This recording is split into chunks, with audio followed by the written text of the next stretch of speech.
In the next session, we're going to talk about how to make a universe. Just think for a moment that it's 6,000 years ago. So you're the same mind-body physiology that you are right now, but we haven't yet invented things like fax machines and cellular telephones and automobiles and periodic atomic tables, and we haven't heard yet of Newton or Einstein. Yet we have a curious mind, and we want to understand what is the meaning of life. What is this universe that we are a part of? And the great Vedic sages looked into their own awareness and cognized this scheme, which has really profound significance, even 5, 8, 10,000 years later. We use Ayurveda as our framework. Ayur comes from the Sanskrit word ayus, which means life. Veda comes from the Sanskrit word vid, which means science or knowledge. Our word wisdom, comes from that root vid. So Ayurveda is the science of life. It's not the science of modern life. It's not the science of ancient life. It's not the science of Indian life. It's the science of life. It's not an alternative medical system. It's the science of life. And so whatever is true in this timeless tradition is true because it was true then, it's true now, it should be true again in the future. And so when we look at Ayurveda, we don't really look at it so much as it's another system of healing, like acupuncture, Oriental medicine, Tibetan medicine, chiropractic, homeopathy, pharmacological medicine. Because the value that we find of Ayurveda is providing the framework onto which every other system of healing can easily find a home, and allows for a common vocabulary so that healthcare providers, healers, teachers, educators can communicate with each other. And that's really what we see as the value of Ayurveda. So we're going to talk a little bit about how the universe is created from an Ayurvedic model.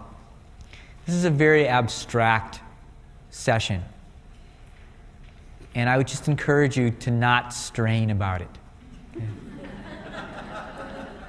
So just listen. Whatever goes in, goes in. We'll go over it again several times. You're not supposed to get it the first time around. I'm not sure if I've gotten it the 100th time around. So just be easy with it.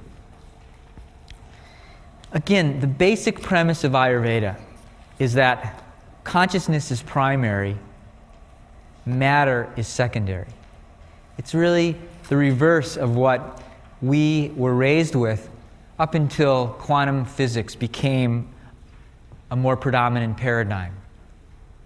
So 25 years ago, if you asked a neuroscientist what is awareness, they would say it's some byproduct of these molecules in nerve cells colliding with each other and creating this experience of thought, but we don't understand it. But we believe that the molecular structures of the universe are what are responsible for these higher level functions. Ayurveda would say that the opposite is true, that we are not physical beings with occasional experiences of consciousness, but we are fields of consciousness with occasional physical experiences. That the entire universe is really a network of energy and information and intelligence of which we are a part. And this energy and information has learned how to organize itself into this disguise of matter. But it's a disguise. If you look at this body, it looks like it has edges, but we know that between every atom in my body, between the electron and nucleus of every atom in my body, is a space that's as vast as between the galaxies. And that even those little particles, that electron and that neutron, When you look at it close enough, it disappears into a field of probability amplitudes. So our senses lock and freeze these changing dynamic patterns of energy and information into this temporary illusion of stability. But it's just an illusion. It's Maya. We've created it, but it's not its essential nature. So consciousness is primary. And the question asked is, well, how does consciousness do such a good job at creating this illusion? Why can't I walk through that wall if it's just consciousness?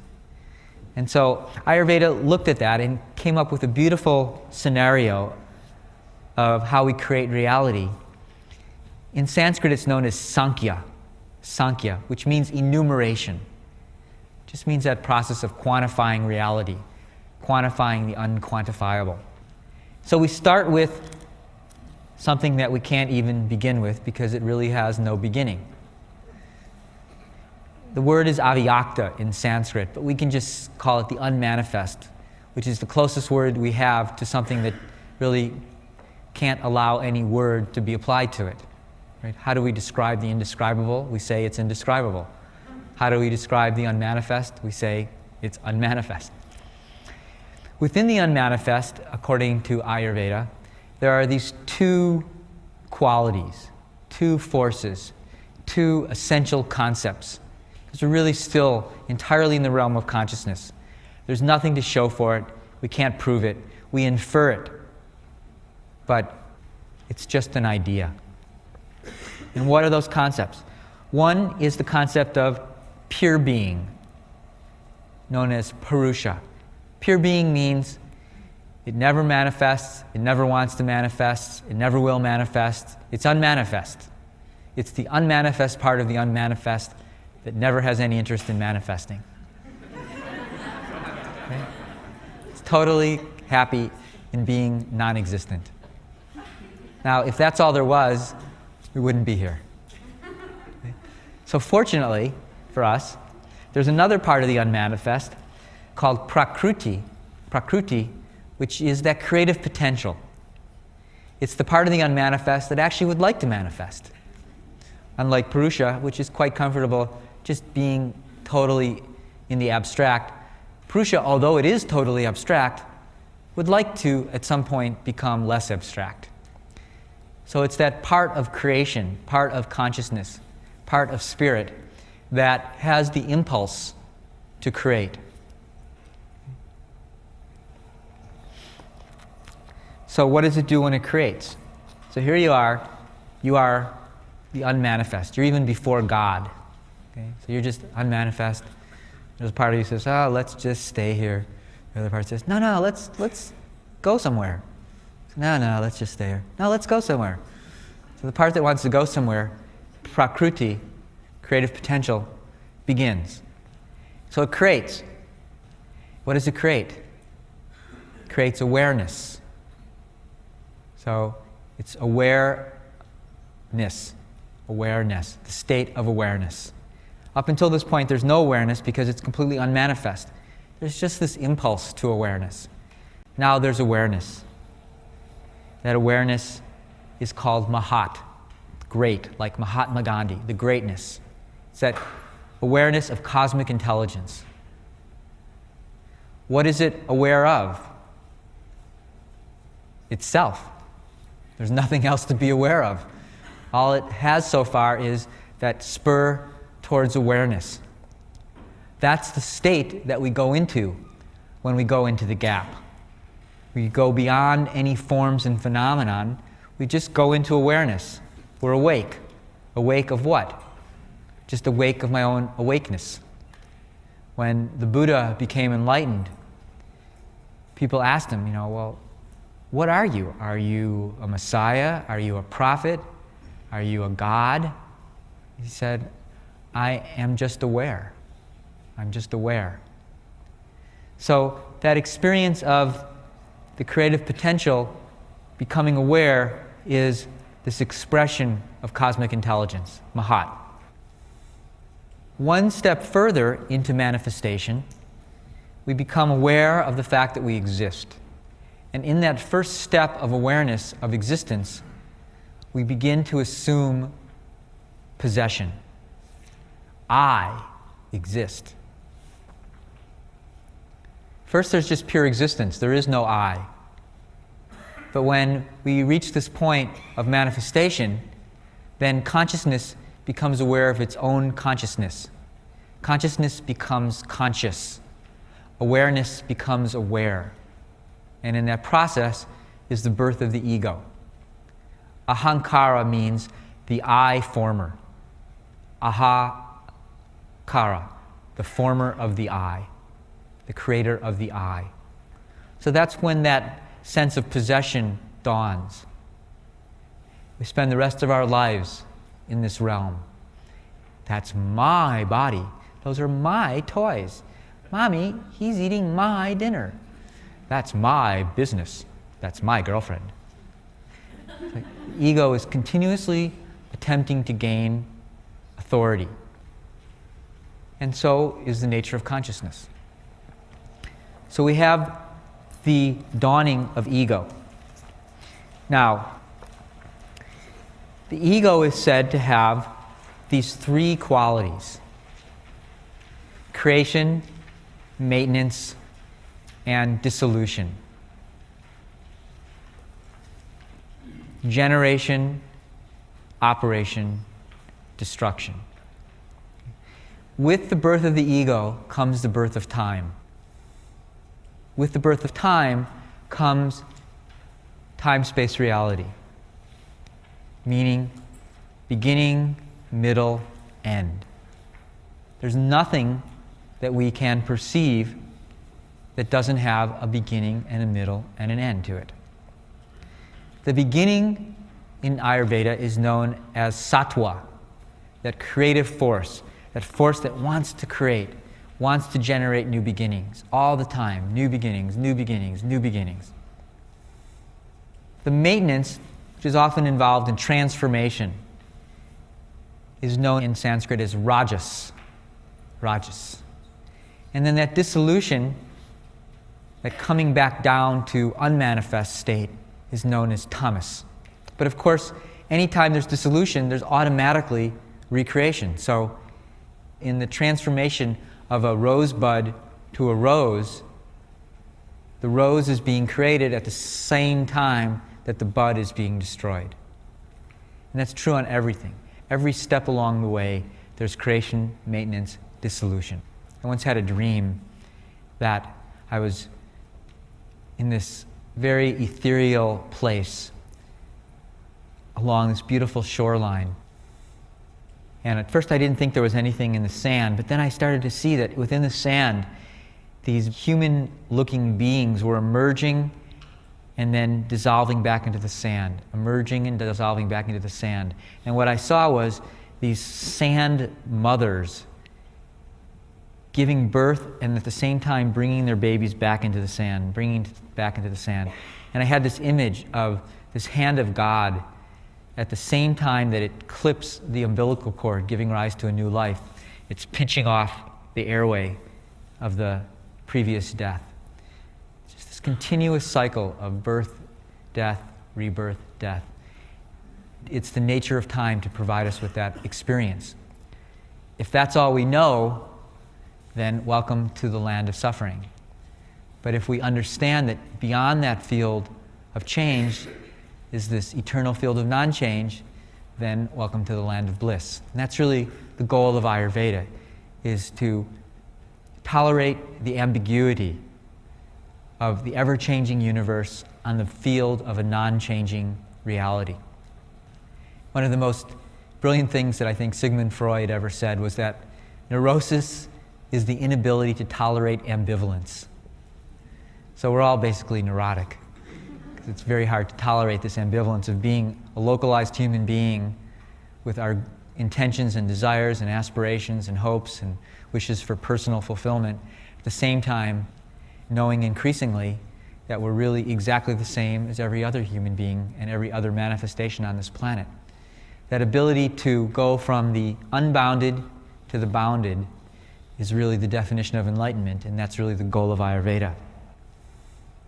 Another way of saying this is that in the very process of manifesting, this unity value of unmanifest creation divides into this threefold division of the knower, the process of knowing, and that which is known. Previously, there was nothing, then there was the knower. But then as soon as the knower became aware of its own existence, what did the knower know? It knew itself. And in that process of knowing itself, the one became the many. We can say it in a different way.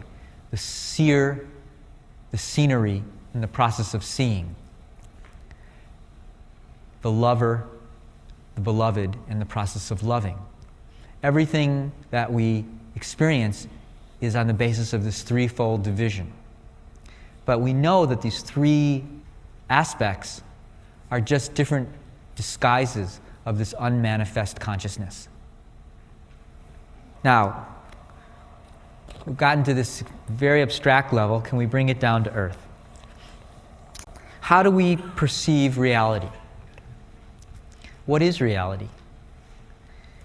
According to Ayurveda, reality is the simultaneous creation of objects and the ability to perceive that object.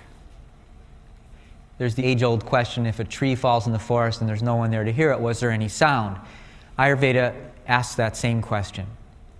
And so in the Ayurvedic model of creating a universe, it describes a simultaneous development of both that which can be perceived and the ability to perceive it. So for each level of perception, there's something there to perceive. If we had eyes and there was no light, there wouldn't be that reality. If we had ears but no sound, there wouldn't be that reality.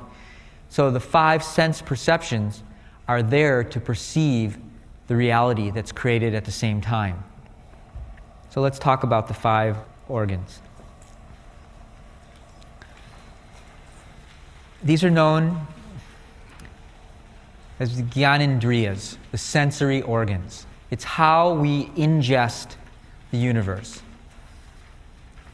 We ingest sound through our ears, touch through our skin, visual stimuli through our eyes, taste through our tongue, and scent through our nose. That's how we know about reality. If we closed off all those organs of perception, we wouldn't know that there was anything out there. But what is it that we perceive? We perceive the objects that send us impulses to those organ systems. We perceive sound, touch, sight, taste, and smell. These are considered to be the subtle elements. The whole universe is said to be structured by means of these subtle elements. If it doesn't come to us through sound, touch, sight, taste, and smell, we don't experience it. Now, where does the sound, touch, sight, taste, and smell come from? It comes from the great elements. The great elements. And these are the five great elements. They're known as the Mahabhutas, the five great elements. Space, air, fire, water, and earth. So when we're talking about what's out there, this is what Ayurveda says is out there. Space, air, fire, water, and earth. We perceive those five elements by means of the five subtle elements through our five sense organs. So space sends us information through the sense of sound. Sound travels through space. Touch receives information from the air element. The air element can also be thought of as wind. It's space in movement. Fire element is perceived through the sense of sight. Water element is perceived through the sense of taste. And earth element is perceived through the sense of smell. So according to Ayurveda, everything in the universe can be broken down into its components of space, air, fire, water, and earth. So let's talk about those in more detail. Space is the potentiality for expression. Look around you right now. Don't look at the objects. Look at the space between the objects. The space is always here. Objects may come and go within that space, but the space remains. You can take down the walls, you can break down the floors, you can eliminate the ceilings, we can all leave, but this space is the eternal background for which all other experiences occur. Space is this pure potentiality. Deepak will be talking about how space may very well be spirit. It's omnipresent, it's eternal, it's always witnessing. And if you just put your attention on space, just put your attention in the space between objects, you will notice there's some presence there. The space between objects, the space between thoughts, the space between breaths, it's the same space. It's everywhere. It's the potential for everything else. Space. Air represents the ability to move. Air, think of as the wind. As soon as we envision space, we envision moving through that space. Think about the opening scene from Star Trek. You can't look at those stars out there without having some intention of moving through that star. So anything in the universe that has the quality of movement in it is said to be a quality of air, this movement element. So air represents the principle of movement in the universe. Space represents the principle of potential. Air represents the principle of movement. Fire represents the principle of transformation, of change, conversion from one state to another. So if we take water and we apply fire, it changes into a gaseous state. If we take ice and apply fire, it changes into another state. If we apply fire to a log in the fireplace, we create heat. If we apply fire in our bodies, we metabolize food. So fire is the element that's constantly transforming. It's changing the level of movement. And just as air is inherent within the quality of space, fire is inherent within the qualities of air. Because what is fire? Fire is just molecules moving against each other. So things begin to move, that's the air element. When they move and start bumping into each other, starting to create friction, that creates the heat element, the element of fire. So fire is an intrinsic property of air. What we're doing is taking this completely abstract field of consciousness and densifying it, consolidating it. We're bringing the unmanifest into the manifest through these 5 codes of intelligence known as the 5 great elements. So we have space, we have air, we have fire. The next element is water. Water is the principle of cohesion. Water is that which keeps things together. If you take a bowl of brownie mix, it's just that powdery flour. You throw water in it, it causes it to consolidate. Water represents any of the attractive forces in the universe. So gravity is a force of water. Electromagnetism is a force of water. The strong nuclear forces in an atom are the forces of water. So water is that principle that brings things together. It's closely connected with community. What's the most intimate thing we do with people? We share fluids, kissing, sexual fluids, sweating. Water is that which brings things together, the cohesive principle of life. And then the 5th element, the final element, is earth. Earth means matter, solid, structured matter. All the other elements are really not necessarily fixed in time and space. Space is really unfixed. Air has some position in space, but very little localization in time. Fire is temporarily fixed in time, but it's constantly changing. Its shape is constantly changing. Water is fairly fixed in space, but again, it's constantly changing. Earth is that illusion of consciousness that holds its shape for at least some period of time. As the cohesive forces of water get stronger and stronger and stronger, the individual particles of reality end up getting so close that they give the illusion of structure. So we know that even a solid chunk of lead, which looks so massive, is mostly empty space. It's those cohesive forces that give this illusion of the earth element being temporarily consolidated. Okay, so let's look at it from the perspective of modern science. It seems so simple. How could it really have any relevance today? We know that the periodic table has several hundred elements. How is it that we can define the entire universe in terms of these 5 basic principles? Let's look at the current model of the fundamental structure of matter according to modern physics, which is the atom. So, where do we find these 5 elements? Space. Well, we've been telling you since the first time you ever heard Deepak that 99.99% of matter is empty space. Now, it's almost all empty space, and even the little part of it that looks solid still is mostly emptiness. So clearly, the modern model of an atom includes within it this concept of space. Where is the principle of movement? Movement is air. So movement, of course, in the older model, it's the movement of the electrons around the nucleus. In the newer model, it's the fluctuations in the quantum field of the electron states. But we know that movement is an essential feature of reality, and that's represented in this air element.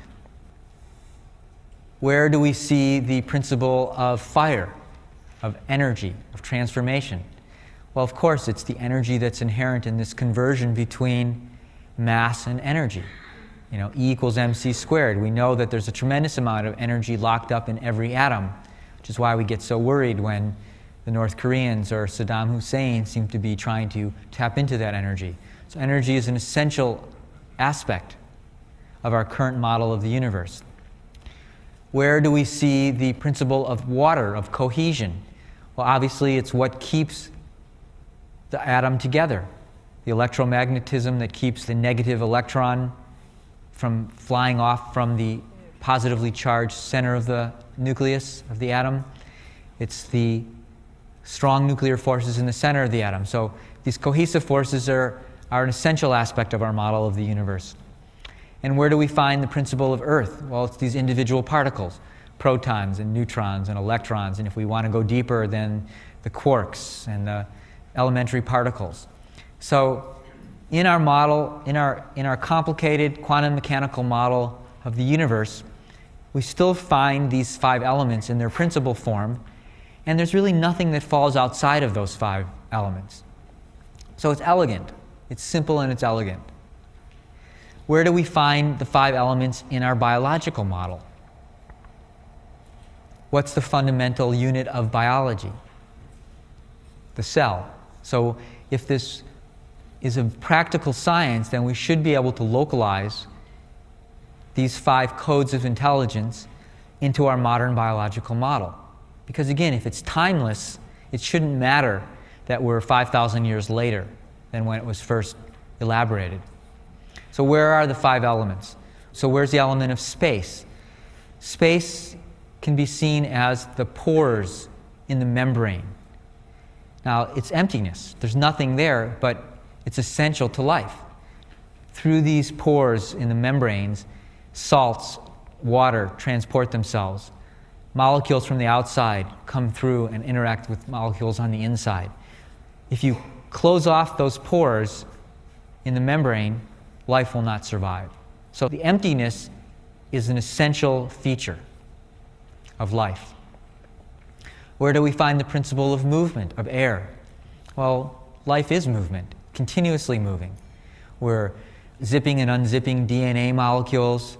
We're creating messenger RNA, which is floating in the cytoplasm and reaching the protein factories, the ribosomes, We have elements flowing in and out of the cell, glucose, oxygen. It's a continuous movement, a continuous exchange of gases, of energy, of information. Stop the movement, life stops. So clearly movement is an essential feature of our biological model. Where do we find the cohesive value of water? Well, we know water is absolutely essential to life. It's what keeps this bag of proteins, sugars, carbohydrates together. Dry out the water, life lasts for a very short time. We can go weeks without eating. We can only go a couple days without drinking before life dissolves.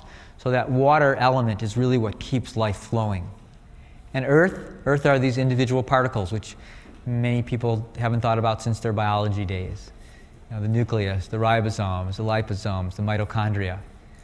Mitochondria are really the fire factories of the cell. It's where we constantly transform energy. So we have all 5 elements there: space in the pores, air in the movement, fire in the mitochondria, the metabolism of fats and carbohydrates and proteins, water in the cohesive value, earth in the different organelles within the system. Everything that we can think of can fall within one of these categories. There's nothing that we can think of that doesn't fall within one of those categories. So it's timeless wisdom. Simple model. It really helps us to begin to look at the world in a very intimate way. And we'll be talking about how this translates into intimacy in just a few moments. So just to review, the entire universe is structured by these 5 elements: space, air, fire, water, earth. Each of our senses is designed primarily to extract the information that one of those 5 elements carries from the universe. So our hearing is primarily designed to bring in information from space. Our skin is primarily structured to bring in information from air, in the way that air, wind blows against your face. Again, movement. How do we perceive things with our sense of touch? It's always in terms of some distortion of a touch receptor in our skin. It moves it, it pushes it, twists it in some way, and that's how we perceive movement. How do we perceive the fire element? Through our eyes. The entire evolution of the eye was really the development of a way to follow the sunshine. The first development of the eye millions and millions of years ago was just some localized patch of pigment on the skin of some primitive organism that eventually, over millions of years, led to the development of these very sophisticated visual receptors. How do we perceive water? Through our sense of taste. That's really how we bring water into our physiology, through the sense of taste. And how do we perceive earth? Through the sense of smell. Throughout most of our existence, we had our nose very closely related to the sense of smell. It's the most important way that nature has of telling us at a distance whether or not something is nourishing or toxic to us. If it doesn't smell very good, it's probably not something that we want. So those are the 5 elements. Now, there's also this concept in Ayurveda of the action organ. So how do we act on these 5 elements? It's a little bit less intuitively obvious, but we'll just review it for completeness. How do we act on the sound element? Human beings act by making sounds, usually vocal. So our speech apparatus is the way that we create sound. We can do it other ways: snap our fingers, clap our hands, stomp our feet. Our dogs do it by barking, our cats do it by meowing. We can play musical instruments, we can blow across Coke bottles or reeds or flutes, we can chant. For the most part, our vocal apparatus is the way that we make sound. We transmit information across space through sound. So if I want to listen to the radio station from Los Angeles, I will tune in. If I want to call in and argue with Dr. Laura, I'll do it through my sense of sound. How do we act upon the sense of touch? With our hands. So that's how we touch people. How do we act upon the element of sight? It's a little bit less obvious. In Ayurveda, it said that we do that through our limbs. So it makes some sense. If you want to get someone's attention across space, you move. Dancers move, which attracts our sense of sight. So it's through our movement that we end up encouraging visual attention. It's not quite as obvious as some of the other ones.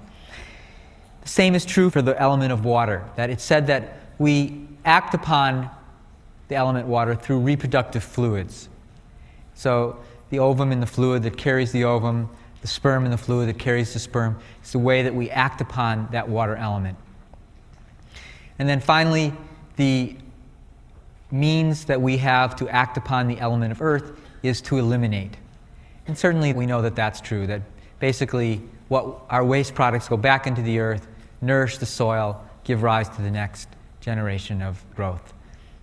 So, more importantly than worrying about the action organs, we need to know the 5 elements: space, air, fire, water, earth. Know the 5 ways that we have of perceiving those 5 elements, and understand the basic principles that those 5 elements represent. They're not elements in the sense of here's an element of lead, here's an element of gold. They're these vast, broad principles of understanding, similar to modern physics' understanding of the 4 basic forces of nature: electromagnetism, gravity, strong and weak interactive forces. These forces explain everything that's going on in the world. In a similar way, these 5 elements are these basic codes that nature uses to organize the outer environment and the inner environment. And although this seems very abstract, in the next session we'll show you how really practical this knowledge is and how it provides a framework to begin to understand the remarkable healing interventions of Ayurveda and how we can really understand healing modalities from every possible health science within the context of these 5 basic elements.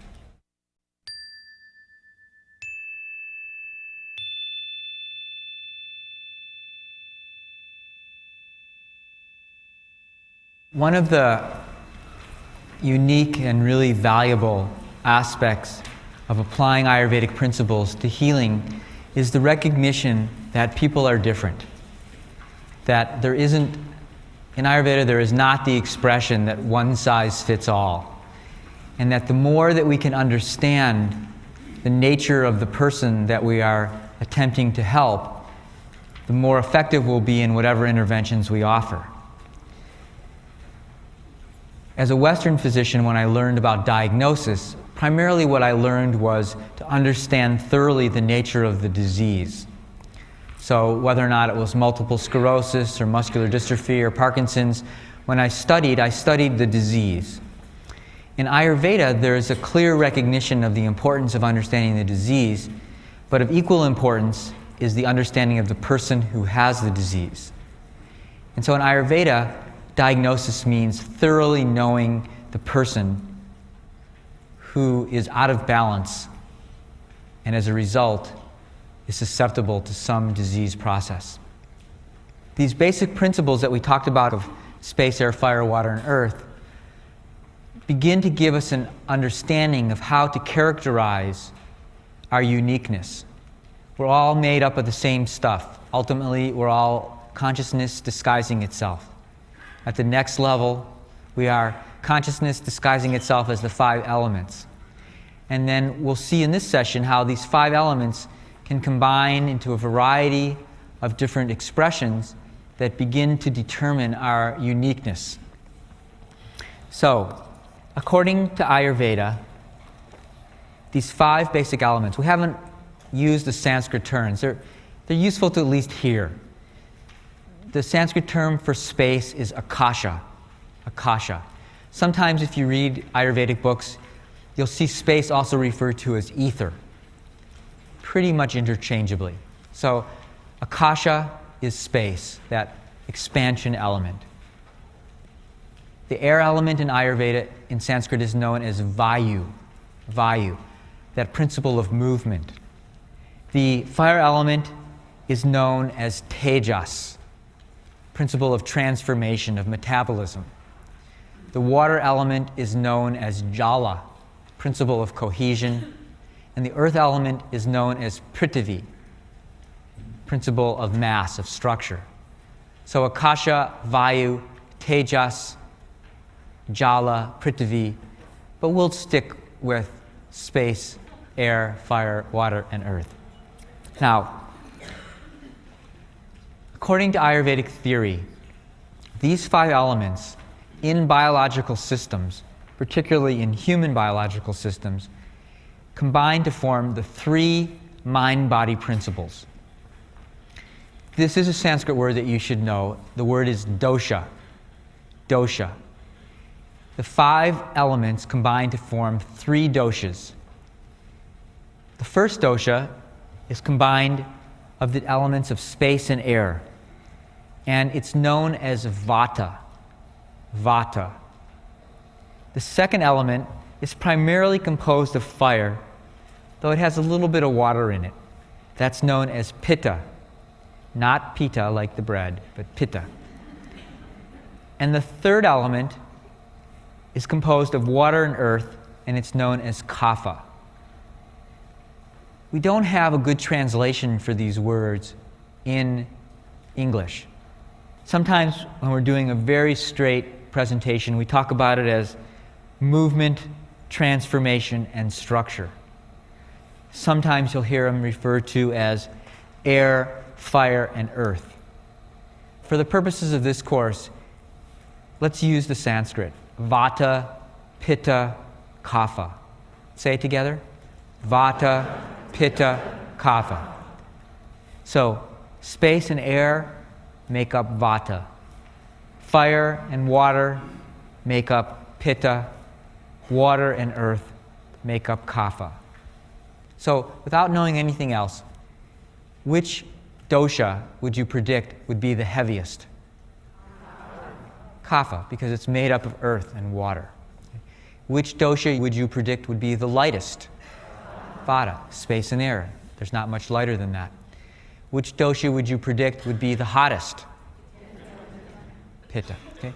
So if you understand the elements that compose the dosha, it'll be very easy for you to remember and ultimately to cognize all the qualities of these 3 mind-body principles as they function within our bodies. Within the human physiology, these 5 elements dance together in the form of these 3 doshas and determine the functioning of every aspect of our minds and our bodies. So let's go into it in more detail. Vata dosha. Vata will have the qualities that would be predicted on the basis of something that's made up entirely of space and air. It's going to be dry because air dries things. Right? In the old days, we'd put our sheets up on the laundry line and the wind would dry it. It's cold. Even on a hot summer day, if you're wet and the wind blows, it's going to cool you off. If you go up to higher atmospheres into space, it's going to be cold. That's why the airplanes get cold at 30,000 feet. It's light. Both air and space are intrinsically light. Their tendency is to rise. It's irregular. Here we're really talking about air element as being the wind.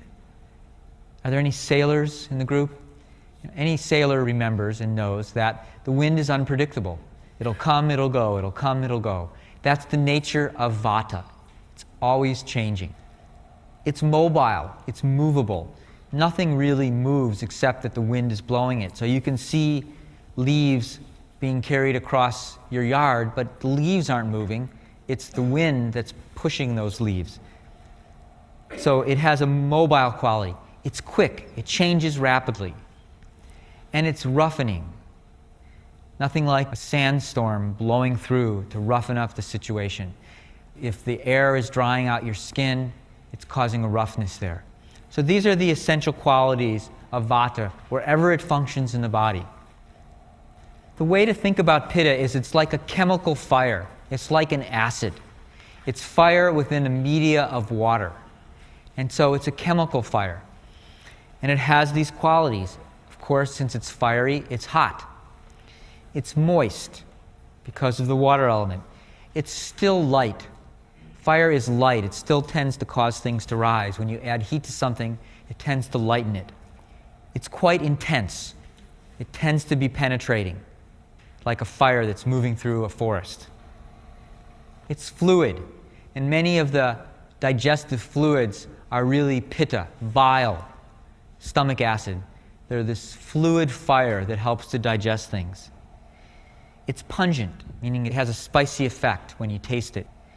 And it tends to be sour. Again, it's like a chemical fire. Almost all of the sour things that we put into our bodies are acids on some level. Citric acid, ascorbic acid, vinegar, which is acetic acid. These are all acidic qualities as a result of this fire and water, and it has that sour taste to us. So that's the Pitta dosha, the principle of conversion. And then finally, the Kapha dosha. So it's heavy, it's mass, it's tissue. Vata is more physiological. In fact, as we'll learn, it's really more the flow of information based often in the nervous system. Pitta is metabolic, transformational. It's what allows us to digest and metabolize, mostly in the digestive system. Kapha, composed of earth and water, has structure to it, mass, flesh. So it's cold. We know that the earth is cold and water is cold. Just need to go down a little bit into it and you'll experience that coldness. It's heavy. Unlike fire and air, which keep rising, earth and water stay down. They tend to create heaviness.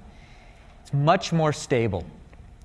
Earth provides that stability, that structure, that form. It's viscous, meaning even when it flows more slowly, like honey or molasses. It's dense. Although there's still a lot of space between the atoms, they're closer together than they are in the Vata dosha or the Pitta dosha. It has a smoothing effect, and it moves slowly. So these are the basic qualities of each of the three doshas, and we'll see now how they express themselves throughout the physiology. Anything that has to do with movement in our minds or our bodies is said to be governed by Vata dosha. So movement of thought, movement of activity, movement of food, movement of circulation, movement of elimination. Anything that's moving in the body is said to be under the jurisdiction of Vata. Now, we've come back a couple times now to this concept of balance. Everything that's moving should be moving at a certain pace. It can move too quickly, in which case it can lead to imbalance. It can move too slowly, in which case it can lead to imbalance.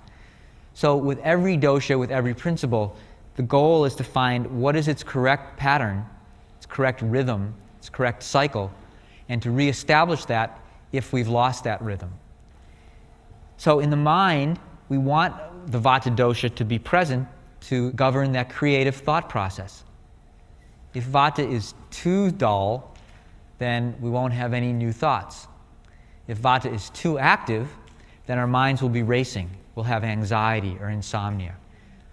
Vata tends to get overly abundant, so that when Vata becomes accumulated in the physiology, it will manifest often as excessive thoughts. Vata is responsible for activity, how quickly we move. You'll see it. Just look at the dinner table. There's some people eating as quickly as possible. They're moving all the time. Their eyes are moving, their face is moving, their hands are moving. Other people are moving very slowly. Vata is what governs that movement behavior. Vata is responsible for the movement of respiration, movement in and out of the breath. The breath and the mind are intimately connected. As soon as breath stops, the mind stops. When the mind is agitated, the breath is agitated. When the mind is quiet, the breath is quiet. That movement of breath is an important function of Vata. Vata governs the movement of food through the gastrointestinal system. Food goes into our mouth, Vata moves it down through our esophagus, gets into our stomach. Vata is responsible for the churning. When it's ready, it moves through our small intestine, ultimately out the system through elimination. So any movement throughout the entire digestive tract is a reflection of Vata dosha. And finally, it's responsible for circulation of the blood, the movement of blood cells, plasma, and all the hormones and substances contained traveling throughout, coming back. That's all within Vata. So if someone is having a problem with some element of movement in their system, from an Ayurvedic perspective, it means they're having some problems with Vata dosha. Either too much, which is the usual pattern, or sometimes too little. Pitta dosha, fire and water. When you think about fire, there's two components: heat and light. And so in the physiology, pitta, that fire element, is responsible for anything that has to do with heat and light. Heat being primarily transformation, metabolism, light being vision, coloration. Pitta is responsible for mental discrimination. When we're deciding, it's pitta that's at work trying to make these fine discriminations. The way to think about it is that it's the light of consciousness shining on something that allows us to see the fine details that enable us to discriminate. You know, if you're in a dark room and you have two socks, one red, one green, you're not going to be able to discriminate. It's only with the light that allows you to see the fine details. So pitta in the mind is the aspect of the mind that allows us to discriminate in fine details. It's responsible for the entire realm of visual perception. What is pitta? Pitta is the transformation of light into other forms of energy. So when I look into that light, what's happening? Photons from that source, from that fire source, are traveling across space, resonating with the chemistry in the back of my eye, in the cones and rods. That's creating a chemical transformation, which sets up an electrical signal, which is a fiery element, traveling through the nerve cells, reaches a part of my thalamus, the lateral geniculate, creates another chemical transformation, sends another electrical discharge, stimulating nerve cells in my occipital cortex, the visual part of the brain, spreads out. Other parts of my brain say, oh, that shape, that sound, that sight, it's a light bulb. That whole process is said to be under the governance of pitta, transformation of light energy. Pitta is intensely responsible for digestion. Digestion of food. What is the digestion of food? What happens when we digest food is we take a package of energy and information from the outside. It's a banana. What is a banana? It's a package of energy and information. We put it into our bodies. Our pitta goes to work on it, breaking it down into its basic elements. It's fire, air, water, earth, space.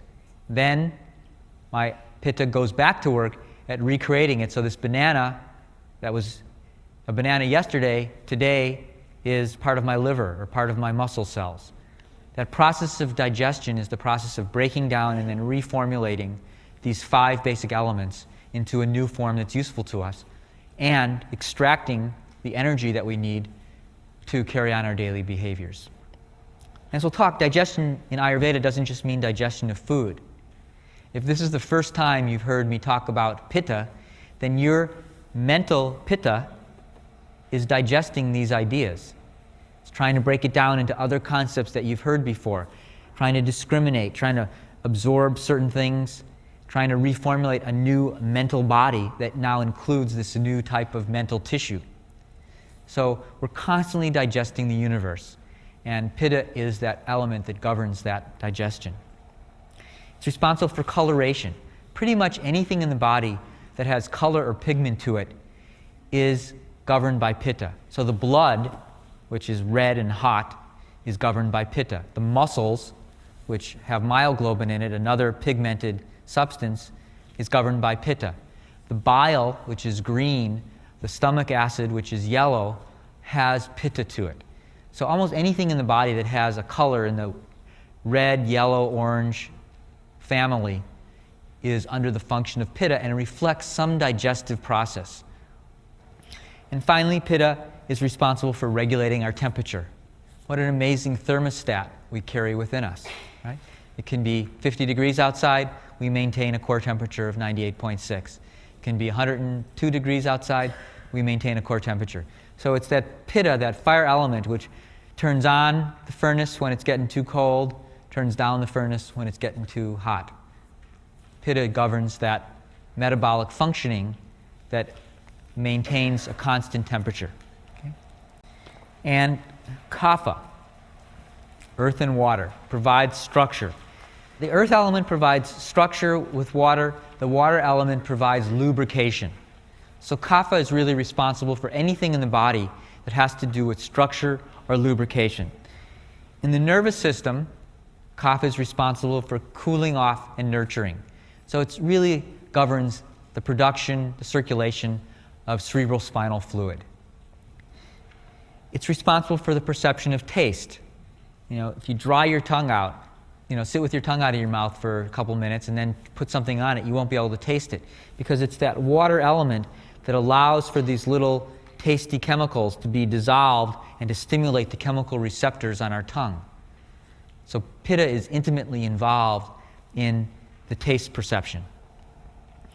It protects our digestive tract. It protects our stomachs from the hydrochloric acid that we use to digest. It protects our respiratory tract, so that kapha provides the lubrication, the mucus, which protects our respiratory tract. It tends to line our hollow spaces, keeping the fire element and keeping the air element from getting out of balance, doing too strong of its job. Think about what's happening in the stomach. We've talked about all three elements are present there now. The pitta element is secreting stomach acid, that fiery, colored substance. But it's not just sitting there. The vata element is churning it, so it's mixing with the food. And the kapha element is lining the stomach so that this fiery, acidy substance doesn't erode its way through the lining and create an ulcer. Think about what's happening in the heart. The vata element is what's pumping the circulation. The pitta element is the blood that carries that heat and nurturing energy throughout the body. And the kapha element supports the pericardial sac, the fluid around the heart, so it keeps it from overheating. In every aspect of our body, all three of these doshas are present in different balances. So in one place, there may be a predominance of vata, some pitta, less kapha. Another place, there may be another ratio. So it's not that at every place we have equal proportions of all three, but there is an ideal proportion, which when we begin to lose that proportion, sets up the conditions for illness. Kapha is responsible for lubricating our joints. So as we get older and kapha tends to be less in our system, as we get older, we'll talk about vata tends to predominate. Then our joints get drier, we start to crack, we tend to have more anxiety as the vata moves into the mind. Our skin gets drier as vata tends to dry out the skin. We get constipation as vata tends to dry out the digestive tract. So by knowing that at different stages of life, one dosha predominates, we can take actions to try to counterbalance that tendency and reestablish a healthy state. And finally, kapha is responsible for fat and water metabolism, regulating how much water we hold in the system, how much fat we hold in the system, both qualities of kapha. So these are the basic physiological functions. I'm going to take it a step deeper. Each dosha, which is composed of the elements, has within it 5 subdivisions. How many people right now are already shutting down? Okay. So don't worry about it. Just let it flow through you. If you don't get it all now, that's fine, but don't strain. Okay? Vata has 5 primary seats where it functions within the physiology. And these are called sub-doshas. Dosha refers to vata, pitta, kapha, and then each of these have 5 expressions within the physiology. The words are nice: prana, udana, samana, apana, vyana. Let's say them together. Prana, udana, samana, apana, vyana. Okay. So these are the ways that vata governs in the physiology. Prana is primarily responsible for what's happening above the diaphragm. It's responsible for the movement of thought, the mind, and the movement of breath. So that when prana vata is out of balance, it will usually express itself as excessive thoughts, anxiety, insomnia, depression, headaches. This is an expression of prana vata being out of balance. Or it will express itself as bronchitis, upper respiratory infections, asthma. Again, in Ayurveda, the mind and the breath are intimately related. When you're feeling really scared, you stop breathing. When you're breathing easily, your mind is usually functioning in an easy pattern. By just changing your breathing pattern, you can change your mental pattern as well. So prana is the mind and the breath. Udana is a function of udana. Samana is centrally located, and it's responsible for that churning motion throughout the digestive system. Apana is downward moving air. Now, it tends to be the part of vata that starts all the trouble because it's opposite in value to what would be the nature of vata. Vata, again, is air and space. Which direction does it want to move in? Up. It floats. It's like a helium balloon. But apana is responsible for moving things down and out. It's responsible for moving our bowels, passing wind, releasing menstrual flow, ejaculation, urination, and giving birth. All those movements are bringing it down to earth. So we have something that by its nature wants to rise, responsible for all these behaviors which are to bring things down. So when we get out of balance, when we're stressed, when we're not sleeping well, not eating well, in emotionally distressing situations, one of the first things that tends to happen is that apana gets confused.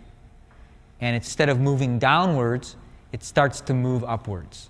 And the result of that can range from anything like constipation, which is common in people who are undergoing stress, to irregularities in their menstrual patterns, to difficulties getting pregnant, to difficulties urinating, to difficulties with sexual function. These are all expressions of apana vayu becoming out of balance. So as we talk more about pathophysiology, the development of illness, we'll come back to this model of why apana, if you treat apana vayu, if you get apana moving downwards again, you'll often take care of a lot of problems that you wouldn't think were related. In fact, the reason that I'm here right now is that after going to a course on Ayurveda, I think in 1985, I was told that migraine headaches can sometimes be a reflection of an imbalance in apana vata, that I should start asking my patients with migraines, how regular are their bowels? And of course, as a neurologist, I never asked about anything below the neck. And one of my patients that I tried this on was a lady that I had been following for a couple of years with recurrent migraines, several times a week, and invariably every weekend, either I or one of my colleagues would get a call saying she had to go to the emergency room for a shot because she had intolerable migraine. And every time I knew that this lady was scheduled to see me, I'd see her name on the schedule the next day, I would have this little kind of gripping sensation in my third chakra because I couldn't do anything for her, despite multiple medications. And after hearing this talk on apana vata, I decided that I would ask her about her bowels, and sure enough, she told me that she had very irregular bowel habits, that she could go days at a time without ever going to the bathroom. So I said to her, well, let's try something different. Instead of changing your medication this time, let's just give you something to get your bowels moving every day and see what happens. She looked at me a little bit funny, but said, sure. So I put her on a natural bowel agent, and I remembered that about 3 weeks later, she was scheduled to see me. And when I saw that she was supposed to come in the next day, I got anxious because I realized that I hadn't heard from her in the whole time since I last saw her. And it's funny how interpretations can change, because previously I always kind of had this resistance to seeing her, but this time I thought, uh-oh, she went back to her primary physician. She told him what kind of a crazy recommendation I made. He told her he never wanted her to see me again, and from that point I would never receive any of his consultation referrals again. So I was actually, for the first time, worrying that I wasn't going to see her. She arrived, and I said, how come we haven't heard from you? She said, I've only had one headache in the last 3 weeks. And I was in total disbelief. I said, oh, come on. What are you doing? Did you finally leave your husband? She said, no, I've just been going to the bathroom every day. And it took me about 6 months to actually believe her. But it really demonstrated to me that there is this close linkage between Apanavata doing what it's supposed to be doing and the rest of the physiology. And then Vyana, of course, is the circulation.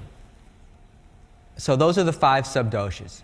Prana, mind and breath. Udana, expression and speech. Samana, digestive movement. Apana, downward movement, clearly the most important in terms of illness. And then Vyana, circulating.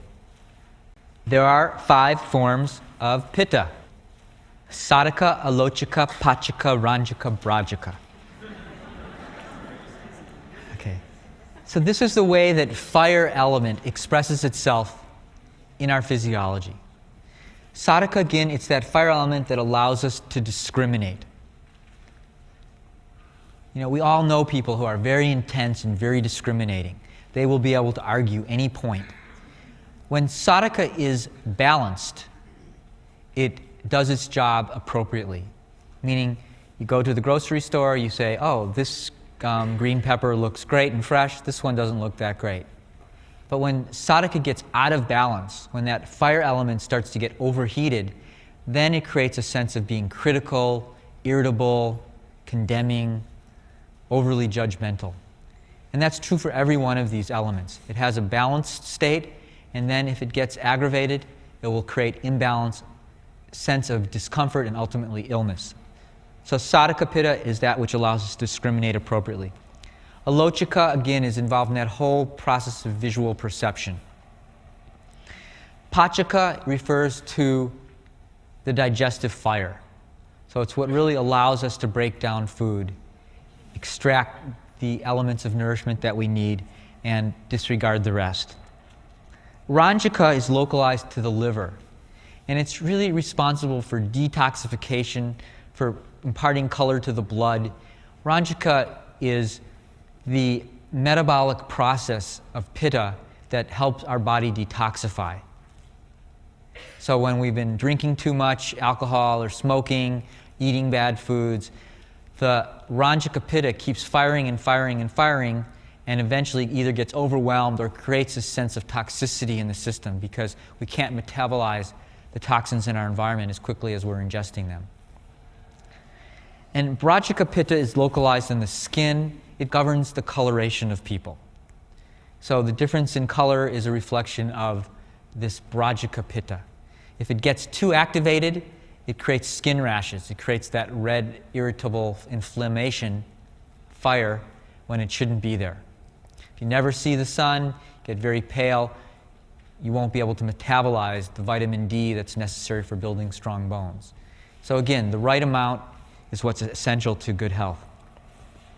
And then finally, the 5 forms of kapha: Tarpaka, Bodhika, Kledika, Avalambaka, and Shlesaka. Okay? So, Tarpaka refers to the cerebral spinal fluid. It's that cooling, nurturing fluid that circulates throughout the nervous system. Bodhika is this water element in the mouth.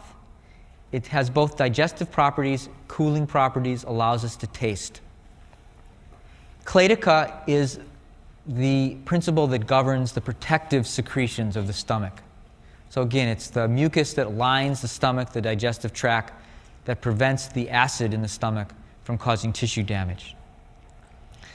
Avalambaka is that which supports the heart, the lung, the spinal column. So you can think of it as the pericardial fluid that supports the heart, the pleural fluid that allows our lungs to expand and contract without rubbing up against the rib cages.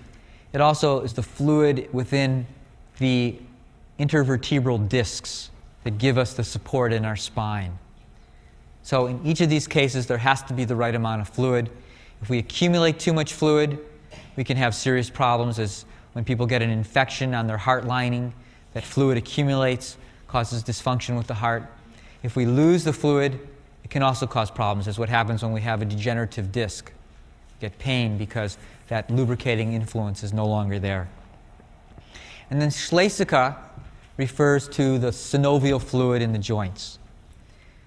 By the time a disease manifests in Ayurveda to the point that we can actually perceive it through our senses, it always involves all three doshas.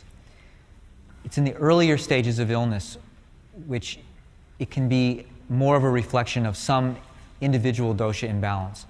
So if someone is having anxiety and insomnia, that may just be a vata imbalance. But when that anxiety and insomnia leads to developing an ulcer, then it's almost always going to be an involvement of vata, pitta, and kapha. So again, each of these three doshas, it's not really that important that you know the specifics as much as just know the principles. Know the principles of where things move in the physiology, where do we metabolize and use heat and light in the physiology, where do we need structure and lubrication. And then we'll begin to apply these so we can see specifically how different people manifest different expressions of these, and we can identify when we're starting to go off balance so that we can recorrect that and prevent and treat illness before it develops into something too serious. Okay, don't worry if you're not digesting it entirely at this point, if your Sattva Pitta is still laboring a little bit. It will become increasingly clear over the next few days, and by the time that this course is complete, you will be experts in using these terms as fluidly as you know your name.